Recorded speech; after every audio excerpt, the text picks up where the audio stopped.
طيب النهارده هنتعلم ازاي نعمل الاوفر، وهديك التركيه ان انت ازاي تحط الاوفر بطريقه مستقيمه.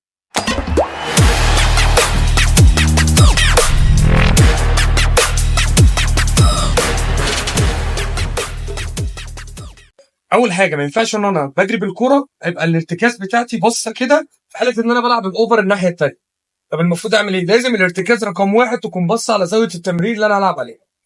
تاني حاجه لازم اخد كيرف بسيط، ان انا الكيرف ده بحضر فيه سكان على اللعيب اللي انا هلعب فيه الكوره.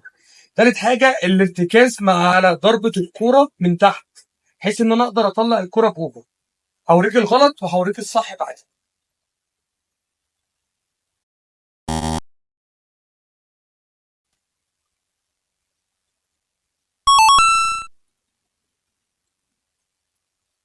دلوقتي انا هحكي لك الاوفر بطريقه سريعه بحيث ان انت تشوفه، ولو مش عارف تشوفه يبقى بطل.